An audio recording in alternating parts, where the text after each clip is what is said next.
To the youth of this city, I will seek justice on your behalf. This is a moment. This is your moment. Let's ensure that we have peaceful and productive rallies that will develop structural and systemic changes for generations to come. You're at the forefront of this cause, and as young people, our time is now.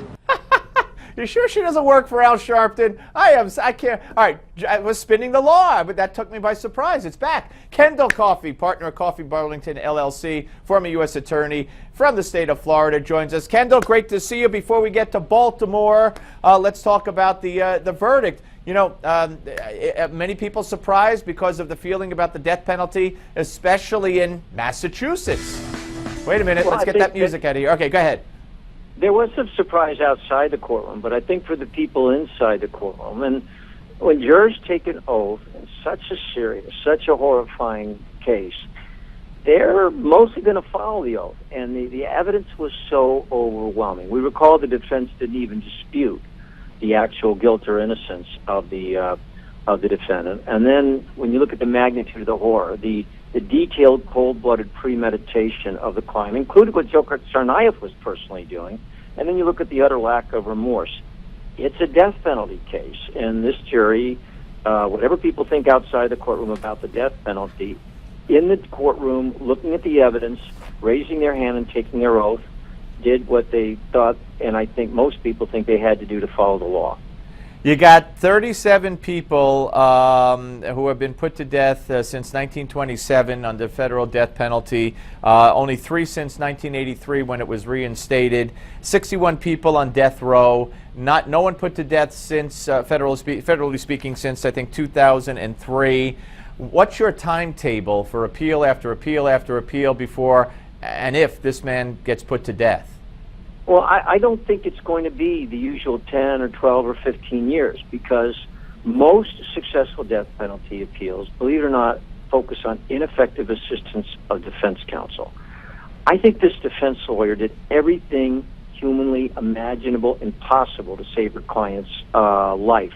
And it's reflected actually in the verdict, where there are a number of individual jurors who make individual findings showing, yeah, the defense made a point and they made a point, but so that's not going to happen. You certainly don't have a serious question as to guilt or innocence. And then you consider the one thing that the defense had raised early and often, which was venue. Is Boston a fair place to have his trial?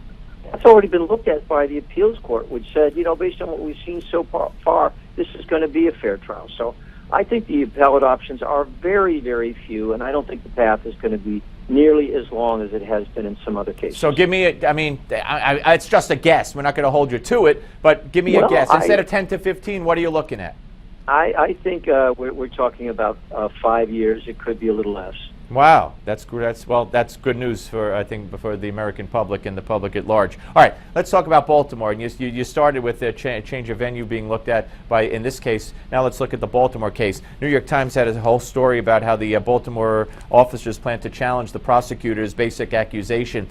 I mean, just to hear that prosecutor say, "This is your time, this is our time," my God, my head spun around. But the knife, which she so boldly stated was legal, and the guy never should have been arrested, Freddie Gray, turns out that probably is not the case. It probably was illegal in Boston, or it was very borderline. The rules about putting prisoners in a van seem to be very, very vague and very new, and it might not even have trickled down to officers yet. Plus her statements, which could lead to a change of venue. I mean, what's the likelihood that that her case has a chance? Well, she brought the charges so quickly against 6 people. It obviously raises questions as to whether there was a sufficient amount of analysis in terms of giving them an individualized determination. If she's wrong about the knife, a bunch of the charges go out right on that. And then the rest of this really is a case based on not police beating somebody to death or a shooting. It's whether there was neglect of such a degree that it amounted to a crime. Those are very, very tough cases to prove. Yeah.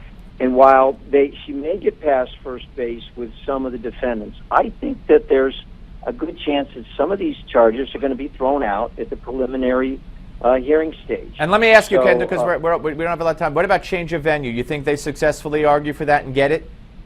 Well, I don't think venue is the key unless you can. Those changes have gotten so hard. I think there's a better than average chance in this case. Right. But changes of venues are very few. You just see what happened in the Boston Marathon trial. Right. Most trials are disfavoring changes of venue. All right, my friend. Thank you. Have a great weekend, Kendall Coffey. Okay, Steve. Thanks so much for having me. My pleasure. Thanks for making the time. Kendall Coffey, ladies and gentlemen. We went spinning the law, and I didn't even know we were going to go spinning the law. I know Gimme 5 is next, though. Don't go away.